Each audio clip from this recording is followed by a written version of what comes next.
We value each and every one of you. Tell us, where in the world are you watching from right now? Drop it in the comments below. Now let's get into today's story. The fluorescent lights of Hudson Logistics shipping department hummed faintly as Nathan Carter meticulously compared the manifest to the final shipment of the night. His worn clipboard bore the marks of years of careful reviews, a testament to his dedication and precision. Although the midnight shift was coming to an end, his focus remained as sharp as it had been at the start of the day. "Hey boss, you want us to stick around?" called Liam from the loading dock, keys jingling in his hand. The rest of the crew had already clocked out, their footsteps fading into the quiet of the warehouse. Nathan shook his head, his pen moving steadily across the paper. "Go ahead and head out. I'll lock up after I finish this. You're going to work yourself into the ground one of these days." Liam chuckled, though there was a note of respect in his voice. "Bet the wife's wondering where you are." A shadow flickered across Nathan's face, but his hands didn't falter. "Some things are worth the extra effort. Get some rest, Liam." Once alone, Nathan moved through the neatly arranged rows of shelves with practiced precision. His calloused hands, shaped by years of manual labor before earning his supervisor title, brushed against the edges of the boxes as he counted. Every step was intentional, every note exact. It was this unwavering attention to detail that had earned him the role of the youngest supervisor in the department's history. The creak of the main office door pierced the stillness. Nathan turned to see Robert Hudson himself, the company's CEO, walking briskly across the floor, the click of his Italian leather shoes echoing in the warehouse. Hudson's late-night visit was unusual and immediately set Nathan on alert. "Still here, Carter?" Hudson's voice carried the effortless confidence of old money. "Dedication like yours is hard to find these days." "Just finishing up the Peterson and Grant orders, sir," Nathan replied, standing tall. His gaze was steady, his demeanor professional. "They're particular about their inventory numbers."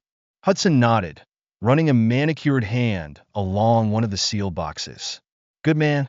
I've always admired how you started from scratch. Reminds me of myself, though I rose through the ranks a bit faster, of course."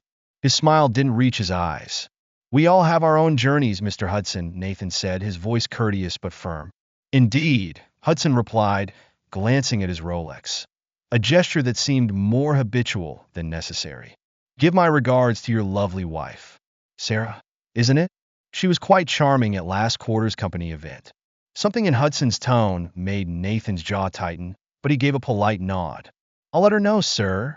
After Hudson left, Nathan returned to his work with unwavering precision. The numbers were flawless, as always. He carefully packed up his weathered leather briefcase, a wedding gift from Sarah's parents, presented with thinly veiled disapproval, and made his way to the parking lot. His decade-old sedan sat alone among the employee vehicles, a stark contrast to Hudson's gleaming luxury car parked in the executive lot. Nathan didn't spare it a glance. He'd long ago learned that envy was energy better spent on progress. The drive home took him past the upscale neighborhoods where company executives lived. He'd traveled this route countless times, watching the houses grow more opulent each year as the company's profits soared. His own apartment, in the opposite direction, sat in a neighborhood unchanged since he and Sarah had moved in as newlyweds. The lights were still on when he pulled into his usual parking spot. Through the second-story window, he could see Sarah's silhouette pacing. She used to wait up for him with dinner and stories about her day. Recently, though, her waiting had taken on a different tone. Nathan squared his shoulders as he climbed the stairs. The door creaked, another task on his endless list of repairs. The faint scent of expensive perfume lingered in the air, a new addition to Sarah's collection of luxury items. "Another late night?" Sarah's voice broke the silence. She sat at their modest dining table, her designer blouse contrasting sharply with their simple furnishings. The receipt for it was likely hidden in the same drawer as her other extravagant purchases. "Big shipment," Nathan replied, setting his briefcase down with care. Robert Hudson stopped by to check on things. "How thrilling," Sarah said, her tone laced with mockery. "My husband got to see the CEO. Did you bow properly?" Nathan studied his wife's face, still beautiful, but now carrying a harder edge. the young woman from community college who had once shared his dreams of creating something meaningful, seemed like a distant memory, replaced by someone he could barely recognize. "I did my job," he said simply. "Same as always." "Same as always," Sarah echoed, standing abruptly. "That's the problem, isn't it? 7 years in that warehouse. And what do we have to show for it? A two-bedroom apartment and discount store clothes, while people like Robert Hudson live in mansions." "We have each other," Nathan said softly. "That used to be enough." Sarah laughed, but it wasn't the warm, familiar sound he remembered. "We were kids then. Dreams don't pay bills, or buy the life I deserve." Nathan watched her storm off to their bedroom, the door closing with deliberate precision. Her anger, like everything else about her now, was always tightly controlled. He moved to the kitchen, noting the empty wine glass by the sink and the unfamiliar number that had briefly flashed on her phone screen before she quickly snatched it away. Lying awake in bed later, Nathan listened to Sarah's steady breathing and thought about Robert Hudson's polished smile, about the way her eyes had lit up at the mention of his name. He thought about 7 years of early mornings and late nights, counting other people's profits and watching other men's empires grow. His hand brushed against the business course brochure he'd tucked into his nightstand drawer. Tomorrow would bring another 12-hour shift, another day building someone else's dream. But tonight, in the quiet of their small apartment, Nathan Carter began to plan. Monday morning's management meeting dragged on as Nathan reviewed shipping reports with the department heads. His thoughts drifted to the changes at home over the past few months. The empty hangers in their shared closet had gradually filled with clothes bearing designer tags that hadn't come from the local mall. A new perfume's unfamiliar scent lingered in their bedroom, its price tag conveniently absent from the dresser. "We should wrap this up," Barbara from accounting interrupted his thoughts. "The quarterly budget review with Mr. Hudson starts in 5 minutes." Nathan gathered his papers, noticing how Barbara's expression soured at the mention of their CEO.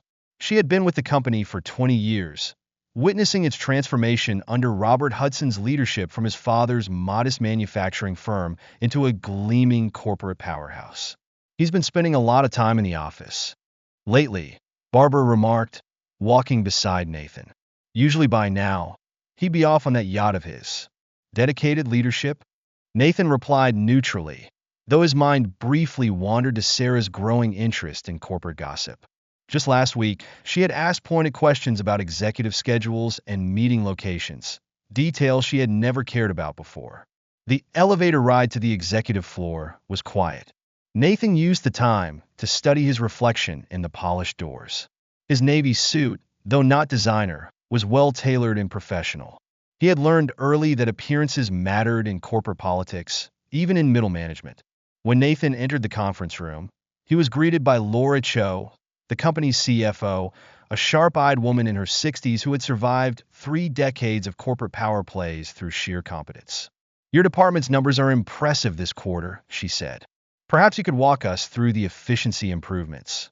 Before Nathan could respond, the door opened and Robert Hudson strode in, commanding attention as usual. But it was the figure behind him that made Nathan freeze. Sarah, dressed in an outfit that likely cost more than his monthly salary. "Hope you don't mind if my guest joins us," Hudson announced, not bothering to ask permission. "Mrs. Carter has shown quite an interest in our operations." The room's atmosphere shifted palpably. Laura's eyebrows rose slightly as she assessed the situation, while Barbara from accounting gripped her pen tightly, her knuckles white. "What a surprise," Nathan said, keeping his tone even despite the storm building inside him. Sarah avoided his gaze as she sat at the far end of the table. The meeting unfolded like a polished performance, with numbers and projections presented in perfect harmony. Nathan delivered his report with precision, all the while acutely aware of every glance exchanged between his wife and Hudson. He saw the way Hudson leaned in to hear Sarah's whispered comments, the familiarity in her touch when she laughed at his jokes. "Excellent work, as always, Carter," Hudson concluded, his smile sharp and deliberate. "Your attention to detail is remarkable. Nothing escapes your notice, does it?" The words lingered, both a compliment and a challenge. "I've always found that details matter, Mr. Hudson," Nathan replied, his voice steady. They tell you everything if you're paying attention. Laura cleared her throat, breaking the tension. Speaking of details, shall we discuss the Anderson contract? The meeting dragged on for another hour. Nathan watched as Sarah seamlessly inserted herself into conversations about confidential business matters she should not have known. She referenced clients and private deals with unsettling ease. When the meeting finally ended, Nathan stayed behind, slowly organizing his papers. As Hudson and Sarah exited, Nathan noticed Hudson's hand on the small of her back, the gesture both possessive and calculated. That was quite a performance, Laura remarked once the room was empty, her tone carrying the wisdom of someone who had seen it all. Indeed it was, Nathan replied, his hands gripping his portfolio so tightly his knuckles turned white. You know, Robert wasn't always like this, Laura continued as she packed up her things. Success changes people, or maybe it just reveals who they really are. She paused at the door. Your quarterly report really was exceptional, Carter. You have a mind for strategy that's being wasted in shipping. Nathan nodded, acknowledging both the compliment and the underlying advice. Thank you, Mrs. Cho. I've always believed in making the most of every opportunity. Later that afternoon, Nathan stood at his office window, watching the parking lot below. He saw Sarah emerge from the building, glancing around, before slipping into Hudson's sleek luxury car. The engine purred as it carried them toward the part of town known for exclusive high-rise apartments, discreetly accommodating wealthy men and their companions. His phone buzzed, and he glanced at the screen to find a message from an unknown number. Attached was a single photo, Sarah entering one of those high-rises last week. Hudson's arm rested around her waist. Below the image was a brief note. Thought you should know. Not everyone here admires our CEO's methods. Nathan saved the number without replying. For weeks, he had suspected. The signs had been building like gathering storm clouds. Now that he had confirmation, he felt an unexpected calm. The pain was there, a deep, cold rage, but alongside it burned a fierce determination. He opened his computer and navigated to the registration page for the business course he'd been considering. The deadline for the next semester was fast approaching. As he filled out the application, the light caught his wedding ring. Nathan paused, then carefully removed it, placing it in his desk drawer beside an old photograph. The ring would remain, not as a symbol of love lost, but as a lesson learned. Some men might break under such betrayal. Others might react impulsively, trading strategy for fleeting satisfaction. But Nathan Carter had spent 7 years mastering patience, understanding systems, and recognizing opportunities. He completed the application, submitted it, and opened a new browser tab. It was time to research corporate law firms, specifically those specializing in hostile takeovers. The annual Hudson Industries Gala transformed the Westmont Hotel's grand ballroom into a showcase of corporate power. Crystal chandeliers illuminated the marble floors, while a string quartet played soft melodies that floated over conversations about profit margins and market trends. Nathan adjusted his freshly tailored suit, a splurge from his savings, but an essential investment for the evening. He had arrived alone, the divorce papers having been delivered to his office earlier that day in a manila envelope marked confidential. The timing, he knew, was deliberate. Quite the spectacle, isn't it? Laura Cho appeared beside him, a champagne flute in hand. Though I miss the days when we celebrated real accomplishments, not just stock prices. The market rewards perception as much as performance, Nathan replied, his eyes scanning the room. He had spent the last month immersed in financial reports and corporate journals, learning the intricacies of influence and power. Indeed, Laura said, following his gaze.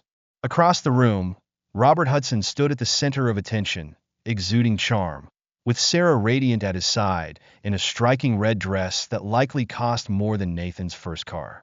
Though perception has a way of shifting, especially in our line of work, Laura added, her tone pointed. Before Nathan could respond, Clint Hooper, the company's lead counsel, approached. His expression was neutral, but his sharp eyes betrayed his calculated demeanor. Carter, Clint greeted with a slight nod. Interesting documents crossed my desk this morning. Quite bold terms for a straightforward dissolution. Nathan took a measured sip of his whiskey. I believe in being thorough. Every transaction should be well documented. Clint's lips curved slightly. Indeed. Speaking of documentation, I've come across some peculiar discrepancies in recent acquisitions. Perhaps we could review them together sometime. The string quartet transitioned seamlessly into a new piece as Robert Hudson tapped his glass for attention. The crowd quieted, turning toward the CEO, who now stood near the stage.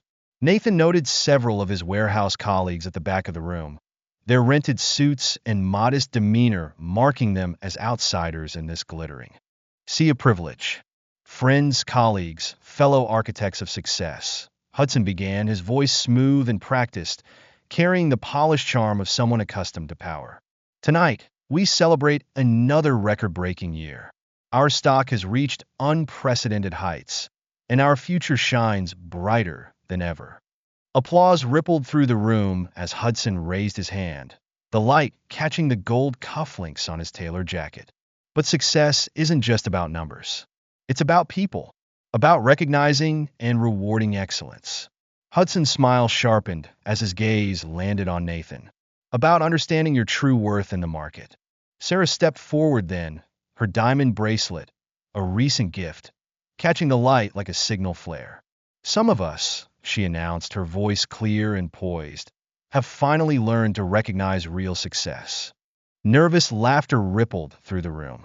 Laura's hand tightened around her glass, and near the back, Liam and the other warehouse workers shifted uneasily. Nathan, Sarah continued, her words deliberate and rehearsed, I want to thank you for making this transition so smooth. I deserve luxury, not that pitiful life you offered. Do you know what Robert earns in a day? More than you make in a year. The room fell silent, and Nathan felt I turned toward him, studying his reaction. He kept his expression calm, his mind cataloging every face, every reaction, each potential ally or adversary for the battles ahead. My parents were right, Sarah pressed on, emboldened by Hudson's approving smirk. I should never have settled for someone from your background. Years wasted, waiting for you to become more than a glorified shipping clerk. Careful, Laura murmured, but Nathan had already set his glass down and stepped forward. Thank you, Sarah, he said, his voice steady, carrying the same quiet authority that commanded respect in the warehouse. You've made everything very clear. Now, Carter, Hudson interjected, stepping into the spotlight. No need for dramatics. You can keep your job. Consider it a parting gift. Wrapping an arm around Sarah's waist, he added, After all, we believe in rewarding loyalty. His mocking tone stirred uneasy murmurs through the crowd. But Nathan noted the disgust flashing across Laura's face, the calculated glint in Clint's eyes, and the simmering anger radiating from his warehouse team. Your generosity is noted, Mr. Hudson, Nathan replied, measured and professional. Though I've learned that loyalty, like investments, should be carefully placed. He turned and walked toward the exit, his pace unhurried. Behind him, muted conversations resumed, but their tone had shifted. He caught fragments about Hudson's arrogance, Sarah's cruelty, and the quiet dignity of the man they had overlooked. My office. Monday morning, Laura called after him. We have matters to discuss. Count me in on that, Clint added, his sharp mind already calculating the possibilities. In the hotel lobby, Liam and several warehouse workers waited, their loyalty tied not to Hudson Industries but to the supervisor who treated them with respect. Boss, Liam started, but Nathan raised a hand. Monday will be business as usual, he said, though I might need some help with detailed inventory reviews in the coming months. Very detailed reviews. Understanding passed between them. In the shipping department, everything left a paper trail. Outside, the city lights glinted off the sleek skyscrapers. Nathan loosened his tie and checked his phone. He had 3 missed calls from Ethan Klein, an investment banker known for orchestrating corporate takeovers. They had met at a business seminar last month, where Ethan had shown keen interest in Hudson Industries' vulnerabilities. It was time to return that call. In his car, Nathan found the envelope he had received earlier that day. Opening it again, he studied the divorce papers with new clarity. Sarah's signature was there, alongside notarization from Hudson's personal lawyer. They had assumed these papers would shatter him, humiliate him, Instead, they had liberated him. He started the engine, but didn't drive home. Instead, he headed toward the business district, where late-night consulting firms specialized in crafting bold corporate strategies. He had a modest savings account and a supervisor's salary, but he also possessed 7 years of intimate knowledge about Hudson Industries' inner workings. Most importantly, he had purpose. Success, Nathan had learned, wasn't just about wealth or status. Sometimes it was about patience, precision, and striking at the perfect moment. The divorce papers would make headlines tomorrow. In 3 months, society pages would announce Sarah's engagement to Robert Hudson. But by then, Nathan's plans would already be well underway. Revenge, he knew, wasn't about haste or emotion. It was about strategy, precision, and permanence. The evening business administration class buzzed with exhausted professionals eager to climb the corporate ladder. Nathan sat in the front row, absorbing every detail about corporate finance and market dynamics. His notebook was filled with meticulous annotations, not just on the lecture, but on how each concept could apply to Hudson Industries operations. "Mr. Carter," Professor Kim called out, "your analysis of the Berkman case study was particularly sharp. Would you share your thoughts on their acquisition strategy?" Nathan stood, still wearing his warehouse uniform.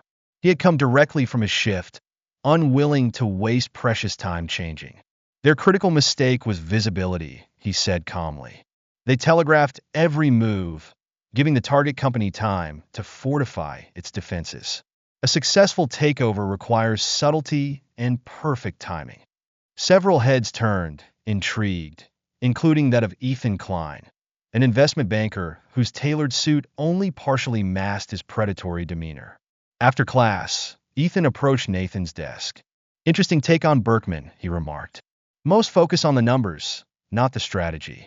"Numbers without strategy are just data," Nathan replied as he organized his notes. "And strategy without knowledge is gambling." "Speaking of knowledge," Ethan said, offering his business card, "word is Hudson Industries is planning some aggressive expansions. The kind that could leave them exposed." Nathan pocketed the card without comment. "Knowledge is valuable," he said, "but timing is everything." Back at Hudson Industries, Nathan's routine took on a new rhythm. By day, he ran the shipping department with unmatched efficiency. By night, he immersed himself in corporate finance and business law. One evening, he approached Laura Cho, the CFO, as she was leaving her office. "Laura," he said, "I noticed some anomalies in the Q3 shipping costs.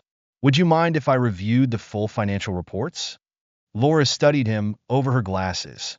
"Curious about more than shipping, are we?" "Knowledge is an investment," Nathan replied, quoting his professor. "And it always pays returns." She gestured for him to follow her into the office. "You know," Laura said as she retrieved a binder of reports, "I watched Robert's father build this company. Real manufacturing, real value. Roberts turned it into a speculative game of leveraged assets and market manipulation." Nathan detected the bitterness in her voice. "Must be frustrating seeing that up close." "Frustrating?" Laura snapped the binder open. "Try infuriating. Did you know he billed his engagement party with Sarah as a corporate expense? Called it a branding event." Nathan's expression didn't falter at the mention of his ex-wife. "Seems like the kind of detail that should be properly documented." "Indeed," Laura said with a sharp smile. "Just like those late-night meetings at the Grand Regency Hotel, all carefully logged in expense reports." In the following weeks, Nathan methodically built his knowledge base. His shipping operations ran like clockwork during the day, while his nights were spent mastering corporate law and finance. Clint Hooper, the company's legal counsel, became another key contact. Their conversations always occurred in discreet corners, away from prying eyes. "Interesting reading?" Clint asked one afternoon, nodding toward the corporate law textbook on Nathan's desk. "Just broadening my horizons," Nathan replied. "Shareholder rights and board responsibilities are fascinating topics." Clint leaned back, studying him. "You know, Robert's been making some bold moves lately. Mixing personal and corporate assets, skirting board approvals for major expenses." "Sounds risky," Nathan commented, noting Clint's interest in certain documents. "Risk creates opportunities," Clint mused, "for those who know how to document them properly." Nathan's discussions with Laura and Clint became increasingly frequent and revealing. He absorbed every detail: financial vulnerabilities, legal loopholes, and procedural shortcuts that Robert Hudson had exploited in his arrogance. One evening, as the building emptied out, Laura summoned Nathan to her office. "You remind me of Robert 30 years ago," she said, sliding a file across her desk. "Before the money changed him, before he forgot what it meant to work." Nathan opened the file, finding detailed records of Robert's financial mismanagement. "This is thorough," he said. "I've been keeping records for years," Laura admitted, "waiting for someone with the intellect to use them effectively and the motivation to do it right." Through the office window, Nathan saw Robert's new Ferrari pull into the executive parking lot. Sarah stepped out of the passenger side, draped in designer clothes that cost more than most employees earned in a month. "Sometimes," Laura continued, watching Nathan's expression, "the best revenge isn't just success. It's success that exploits every weakness your enemy's arrogance creates." Nathan closed the file carefully. "I appreciate the insight, Laura, but I'm more interested in building something sustainable than focusing on revenge." "Of course," she smiled knowingly. "That's exactly why you're the right person for this. You understand that real power isn't about flash and spectacle. It's about patience, precision, and knowing exactly where to strike." As Nathan left the office that night, he passed Robert and Sarah in the lobby, their voices carrying across the polished floor as they argued over some luxury purchase. "I deserve that vacation house," Sarah demanded. "You promised me the lifestyle I was meant for." "Darling, the Aspen property is already in escrow," Robert replied condescendingly. "We can't appear too aggressive with our spending right now. The board is watching." Nathan kept walking, his face calm, while his mind calculated, weaving Laura's financial insights with Clint's legal expertise and his own growing understanding of corporate vulnerabilities. In his car, Nathan pulled out Ethan's business card. The time for learning was shifting toward action. But first, he needed to fully grasp just how fragile Hudson Industries' financial position was. The next morning, his first call would be to Ethan. The second would be to Professor Kim, seeking advanced reading recommendations on hostile takeover strategies. The newspaper on the passenger seat featured another society page photo of Robert and Sarah at a charity gala. Nathan didn't glance at it, instead focusing on the business section, particularly articles on market trends and corporate acquisitions. Success, he was learning, wasn't about emotional reactions or quick victories. It was about laying a foundation so solid that, when the moment came, the target wouldn't see it coming until it was too late. "Hudson's leveraging the company dangerously," Ethan Klein said, pointing at the financial projections displayed in his sleek Manhattan office. The polished space, with its floor-to-ceiling windows, was a stark contrast to Nathan's modest work environment. "He's betting big on this Asian expansion, using company assets as collateral." Nathan studied the numbers, his business classes helping him decode the intricate financial maneuvers. "How exposed are they?" "Extremely," Ethan replied, pulling up additional market data on his monitors. "Robert's so focused on appearances that he's ignoring key market indicators. He's financing his lifestyle by over-leveraging company resources." Through the glass walls, Nathan watched traders moving like clockwork on the trading floor, reminiscent of his warehouse crew. Except these people moved billions instead of boxes. "What's your stake in this?" Nathan asked directly. "Investment bankers don't usually share intel without an angle." Ethan's smile was sharp. "Let's just say I've had unpleasant dealings with Robert in the past. He's burned his share of bridges. Besides," he gestured to the data, "there's profit in correction." "In your proposal?" "We start small," Ethan said. "Shell companies. Quiet stock acquisitions. I have investors who'd back a play against Hudson, especially with inside knowledge of his vulnerabilities." Nathan's expression hardened. "I don't deal in insider trading." "Of course not." Ethan backpedaled smoothly. "Everything above board and documented. We time it strategically. Your role gives you legitimate access to company data that suggests Hudson Industries is dangerously overvalued." Over the next hour, they outlined their strategy. Nathan would liquidate his assets, modest but carefully saved over the years. Ethan would connect him with investors aligned with their vision of Hudson's weaknesses. The apartment will be first, Nathan decided. It holds too many memories anyway. Sentiment is expensive in our business, Ethan approved. But we'll need more capital. I have 7 years of stock options, Nathan revealed. Part of Hudson's generosity to long-term employees. Perfect, Ethan replied. We'll time their sale with market peaks. Back at Hudson Industries, Nathan viewed the growing cracks in the company with sharpened clarity. Executive meetings stretched longer. Robert's temper frayed quicker. Sarah's extravagant purchases made frequent appearances in gossip columns. Each indulgence another crack in the foundation. The Shanghai deal has fallen apart, Laura informed him during one of their late-night discussions. Robert's trying to cover it by reallocating assets, but the board is getting anxious. How's morale in the executive suite? Nathan asked, jotting notes into his ever-present notebook. Thin, Laura replied. Sarah's redecorating. Demands aren't helping, $50,000 on office furniture last week alone. Nathan made another note, filing it with every expense, every complaint, every whispered concern. Each piece of information became ammunition for the arsenal he was methodically assembling. Late one evening, Nathan overheard Hudson in the executive lounge, his voice rising through the partially open door. The market doesn't matter, Hudson declared to someone on his phone. We're too big to fail. Double the leverage if you have to. I want that expansion done. Nathan allowed himself a slight smile, recalling his professor's words. Hubris always precedes a fall. The next day, Nathan sold his apartment. The real estate market was booming, and the property had gained significant value. He moved into a modest rental closer to the office, investing the difference in a carefully chosen stock positions. Your first round of purchases is complete, Ethan confirmed over a secure line. All through separate entities, untraceable back to you or the other investors. I must say, I'm intrigued by your strategy, especially after those quarterly numbers were leaked. Ethan paused. Legitimately leaked, of course. Of course, Nathan replied, thinking of the documentation Laura had been quietly compiling. Everything by the book. The markets. Initial reaction to Hudson's expansion plans played into their hands.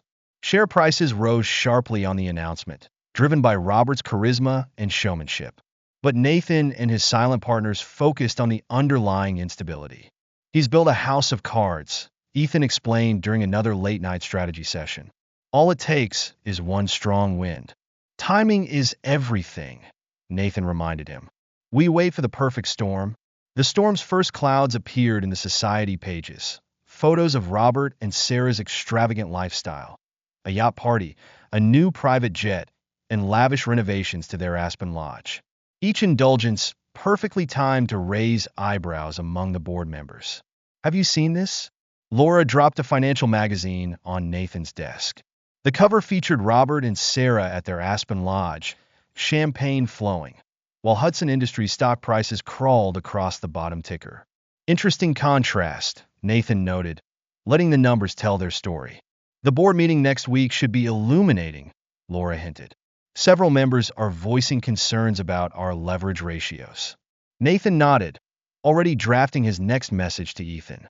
Each piece was falling into place, every move drawing them closer to their goal. Your latest stock purchase is ready, Ethan texted. That evening, the market's nervous about tech sector stability. Execute, Nathan replied, turning back to his shipping reports to maintain the facade of a diligent middle manager. Let Hudson bask in his supposed invulnerability. Let Sarah bleed more resources with her endless demands. The best chess players knew that victory wasn't about a single dramatic move, but about positioning, patience, and anticipating 3 moves ahead while the opponent celebrated capturing a pawn. In his modest rental, Nathan reviewed his growing portfolio, now diversified across dozens of carefully structured investment vehicles. On his wall hung a single framed photo, Hudson Industries loading dock, where he had started years ago. Not as a reminder of humiliation, but as a testament to the value of understanding systems from the ground up. The society pages might follow Robert and Sarah's lavish rise, but Nathan was crafting a different narrative, one destined to end with a very different kind of headline. The first market tremor struck on a Tuesday morning. Asian markets plummeted overnight, sending ripples through the tech sector. From his shipping department office, Nathan watched as panic spread across Hudson Industries' gleaming headquarters. Emergency board meeting in 30 minutes, Laura's text read. She had strategically positioned herself in the executive conference room, ostensibly organizing quarterly reports. Nathan maintained his routine, meticulously reviewing shipping manifests while observing the chaos unfolding above. From his small office, he could see executives rushing to the elevator, their polished facades visibly cracking under pressure. The Shanghai facility's costs have doubled, Barbara from accounting whispered as she passed his desk. Hudson's expansion plan is falling apart. The stock ticker on Nathan's screen showed Hudson Industries shares steadily declining. Not a catastrophic crash that would have drawn too much attention. Instead, it was a slow, persistent slide that unsettled investors and made board members question everything. His phone buzzed. It was Ethan. Margin call starting. Perfect timing. In the break room, Nathan overheard fragments of anxious conversations. Maintenance staff discussed canceled contracts. HR murmured about hiring freezes. Every piece of news aligned with the predictions he and his partners had made. Mr. Carter? His assistant knocked lightly. Mr. Hudson wants updated shipping cost projections. Immediately, Nathan replied, handing over a carefully crafted report that outlined the exorbitant impact of the Asian expansion on transportation expenses. Thanks to Laura's strategic placement of security cameras, Nathan watched Hudson's reaction in real time. Robert's face reddened.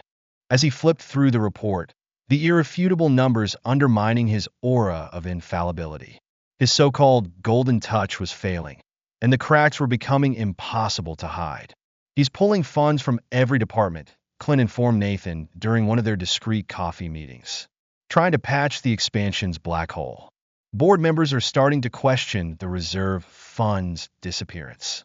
Interesting timing, Nathan commented, his tone calm, especially considering those expense reports you've archived. Down the hallway, Sarah's voice rose, her anger unmistakable. What do you mean we have to cancel the yacht? The launch party's already been announced. Robert's reply was equally loud. It's temporary, darling. Just until this market adjustment passes. Nathan sent a coded message to Ethan. Stage 2. Their network of shell companies began acquiring blocks of undervalued stock, each transaction meticulously timed and layered to remain undetected. Laura's next update arrived via secure email, detailing Robert's increasingly desperate financial maneuvers, transferring corporate funds to personal accounts, selling company assets at a loss to generate cash flow. Every move dug the hole deeper. The board's calling for an audit, Clint mentioned casually as they passed in the corridor. Major shareholders are starting to express concerns. About leadership. Those shareholders, of course, were Nathan's carefully assembled coalition. Each one owned just enough stock to demand accountability without drawing undue attention. The storm intensified when Laura accidentally included certain board members in an email chain detailing Robert's personal misuse of corporate resources. What's this about a private island? One board member demanded during an emergency session. Charged to research and development? Robert's explanation about corporate retreat facilities fell flat, especially when photos of his and Sarah's lavish weekend parties on the island surfaced in the business press. Nathan kept his distance, allowing others to voice the difficult questions. Meanwhile, his shipping department ran like clockwork, a stark contrast to the executive chaos above. The expansion is officially failing, Ethan confirmed late one evening. Our analysts predict another 15% drop by week's end. Accelerate the purchases, Nathan decided, but keep the spread across different entities. Each move brought them closer to the inevitable collapse, one that Robert Hudson wouldn't see coming until it was too late. The next day, Robert stormed through the office, his usual polished demeanor unraveling. His tailored Italian suit was rumpled, and his hair was disheveled. Sarah followed close behind, loudly berating him about canceled credit cards and delayed renovations. You promised me stability, she yelled, oblivious to the stares of onlookers. Now contractors are calling me about unpaid bills. Keep your voice down. Robert hissed through gritted teeth, but the damage was already done. Employees exchanged glances, their smirks barely concealed. The cracks in the empire were becoming glaringly obvious.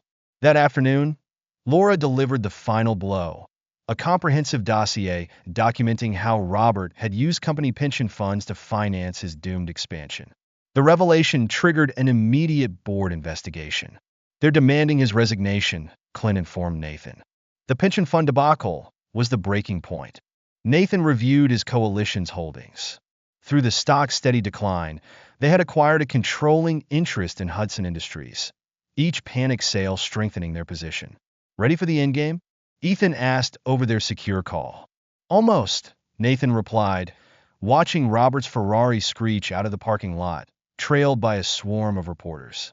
One last piece needs to fall.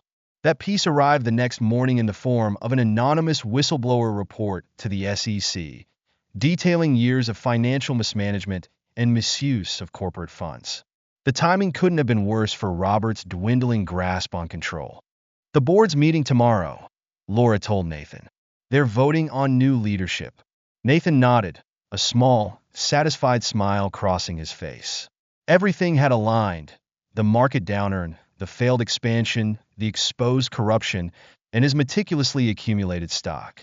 Robert Hudson had built his empire on appearances and leverage. Nathan Carter had built his plan on patience and precision. Tomorrow would determine which foundation was stronger. That evening, in his modest rental apartment, Nathan reviewed the documentation one final time. Every move was legal, every action documented. He had learned from Robert's failures. No shortcuts, no gaps, no vulnerabilities. The storm had done its work. Tomorrow, the rebuilding would begin. The morning of the quarterly board meeting dawned clear and crisp. Hudson Industries' executive floor buzzed with tension as board members gathered in the conference room, their expressions grim as they prepared to address the company's plunging stock value. Robert entered last, Sarah by his side. Her designer dress and glittering diamonds looked garish against the room's serious tone. Officially, she held the title of Special Projects Director, granted through Robert's executive privilege, though her primary project seemed to be spending company funds. Let's get this over with, Robert said curtly, taking his seat at the head of the mahogany table. I'm sure you've all seen the market reports. Just temporary fluctuations. Nothing we can't manage.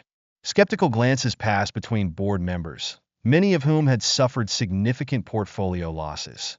Rumors of pension fund misuse had reached critical levels. Before we proceed, Laura Cho interjected, her voice calm but commanding.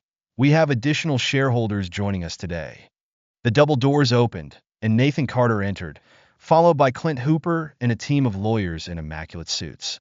The room fell silent. What's he doing here? Sarah's face went pale, her manicured hands clutching the armrests of her chair. Meeting the new majority shareholder, Laura announced, sliding a thick folder of ownership documents across the table. Robert shot to his feet, his chair clattering to the floor. This is impossible. Actually, Nathan said evenly, taking a seat at the opposite end of the table. It's inevitable. It's been entirely possible for the past 6 months. Please, everyone, remain seated. We have a lot to discuss regarding the company's new direction. You can't do this. Robert sputtered, his usual polished demeanor cracking. I own the controlling interests. Not anymore, Clint interrupted, handing documents to the board members. Through a series of investment vehicles and strategic stock acquisitions during the recent market adjustment, Mr. Carter and his partners now hold 52% of the outstanding shares. The board members leafed through the papers, their expressions shifting from shock to resignation. The stock purchases were legal, the documentation airtight.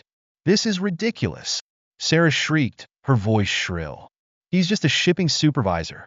A shipping supervisor, Laura noted dryly, who appears to have a far better grasp of corporate finance than our current leadership. Robert, would you care to explain the discrepancies in the pension fund? Robert's face turned crimson. Those funds were temporarily reallocated for strategic investment.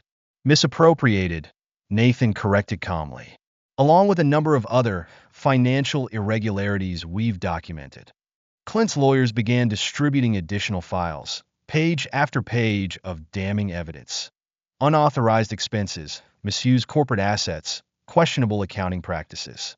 The Four Seasons penthouse suite. One board member read aloud. Billed as employee housing? $100,000 in office renovations. Another added, glaring at Sarah's lavish furnishings. And yacht maintenance costs? A third board member began. Enough! Robert shouted, slamming his fist on the table. This is a hostile takeover. I'll fight this in court. Please do, Nathan replied, evenly gesturing to his lawyers. We've already prepared subpoenas for both civil and criminal investigations. I'm sure the SEC will take a keen interest in your creative accounting methods. The boardroom erupted in whispers, loyalty to Robert visibly crumbling under the weight of the evidence. This is how you get your revenge. Sarah sneered, though her voice wavered. By destroying everything we built? No, Nathan said, meeting her eyes. This is how I save a company from destruction. Your lifestyle was just a symptom of a much larger problem. The board chairman cleared his throat. I move for an immediate vote on corporate leadership. Seconded. Laura responded without hesitation. Robert stood, attempting to regain composure, straightening his wrinkled Italian suit. You can't possibly sit down, Mr. Hudson, the chairman ordered. The board will now hear Mr. Carter's proposal for corporate restructuring. Nathan opened his folder, revealing detailed plans for reorganization, cost-cutting measures, and a strategic redirection. My first action as majority shareholder, he began, will be to appoint a new CEO and a restructured board of directors. This leadership will focus on sustainable growth, not personal enrichment. The vote lasted less than 15 minutes. Robert and Sarah sat frozen, horrified, as their empire collapsed with each raised hand. This concludes your employment with Hudson Industries, Clint announced, producing termination papers. However, we'll need both of you to remain available for upcoming audits. You'll regret this, Robert threatened weakly. I have connections. Had connections, Nathan corrected with a faint smile. Funny how quickly those vanish when the money stops flowing. Security stood ready outside, waiting to escort the former CEO and his wife to pack up their offices. As they rose to leave, Nathan added, Oh, and Robert? Consider this your parting gift. Though this one may be more valuable than the job you so graciously let me keep. The boardroom doors closed behind them, their protests fading down the hallway. Nathan took his seat at the head of the table, his first official meeting as the company's controlling shareholder beginning. Now, he addressed the remaining board members, let's discuss the future of what will soon be Carter Global. The transformation of Hudson Industries began immediately. Overnight, security teams changed locks, while IT revoked executive access codes. By morning, Nathan Carter had moved into the CEO's office. The nameplate had already been replaced. The ostentatious leather chairs and pretentious artwork of Robert's reign were removed, replaced with functional furniture and performance charts. Your 9 o'clock is here, his assistant announced over the intercom. Mrs. Hudson, I mean Ms. Taylor. Send her in, Nathan replied, a calm readiness in his voice as the next chapter of the company's story began. Nathan reviewed the performance metrics on his tablet, not bothering to look up when Sarah stormed into his office. You can't do this, she declared, slamming her hands on his desk. Her designer outfit did little to mask the desperation in her voice. These performance requirements are impossible. Nathan finally raised his eyes. Every target is based on industry standards, the same standards other executives meet daily. I'm not some ordinary employee, Sarah snapped. I'm the Special Projects Director. A position, Nathan replied calmly, that according to these reports has generated zero measurable value for the company. Care to explain how you've spent your department's budget? He turned his monitor, revealing a spreadsheet of her expenses. Each line item was highlighted in red. Luxury car services, personal shopping trips logged as client meetings, spa treatments categorized as stress management workshops. Those were legitimate business expenses, Sarah protested. Robert approved them. Robert no longer has that authority, Nathan countered. Your new performance contract requires weekly progress reports, documented client interactions, and measurable project outcomes. Sarah's face twisted in frustration. You're enjoying this, aren't you? Making us grovel? This isn't about enjoyment, Nathan replied, pulling out another document. It's about business. Speaking of which, your first report was due this morning. I was busy dealing with this chaos. Sarah shot back. That's one missed deadline, Nathan said, unfazed. 3 more, and you'll be in breach of contract. The color drained from her face. You're setting us up to fail. No, Nathan corrected. I'm holding you to the same standards as everyone else. Something you should have considered before accepting a position you weren't qualified for. The door opened again, and Robert burst in, his usual composure gone. These department auditors are interfering with executive operations. Your executive authority has been suspended pending review, Nathan interrupted. You're now the regional sales director, reporting to the VP of sales. This is absurd, Robert sputtered. I built this company into a liability, Nathan replied evenly. Your last 3 expansion decisions cost shareholders millions. Now, you'll learn how real sales work, starting with meeting actual clients instead of hosting yacht parties. He pressed the intercom. Send in the compliance team. 3 auditors entered, tablets in hand, their expressions unyielding. We need to discuss irregularities in your expense reports, Mr. Hudson, one of them said. We have contracts. Sarah tried again. Legal agreements. Yes, Nathan acknowledged with a nod. Performance-based contracts, which you're currently failing to meet. Every late report, every missed target, every extended lunch is documented.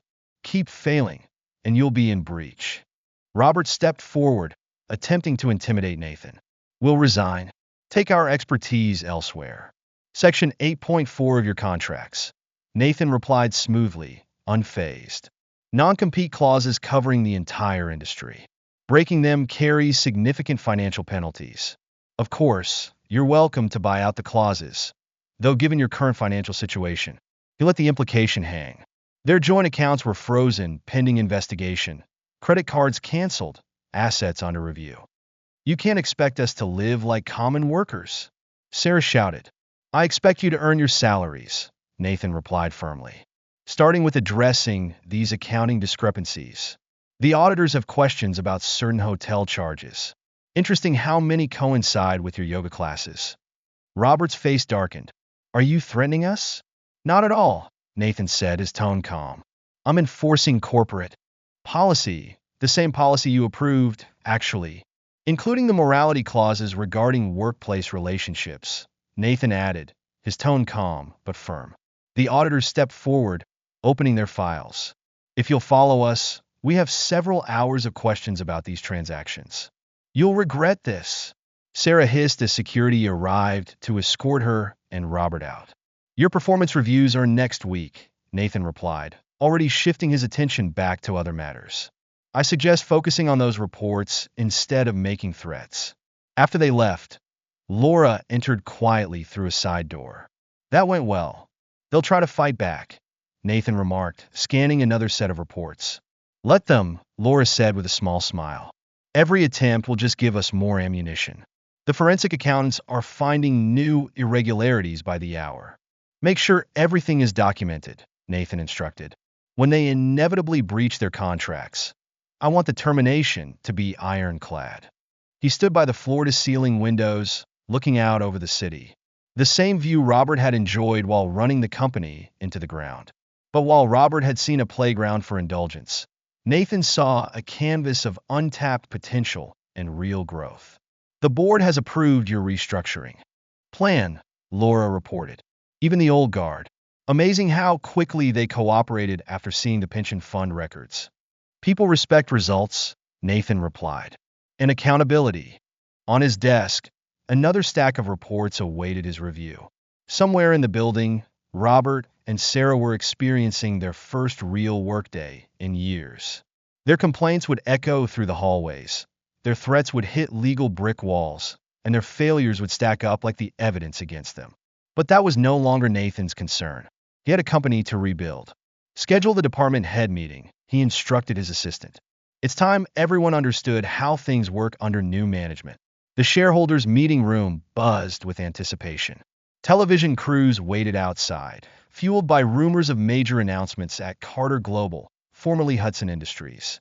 The company's stock had stabilized under Nathan's leadership, but today would set the course for its future.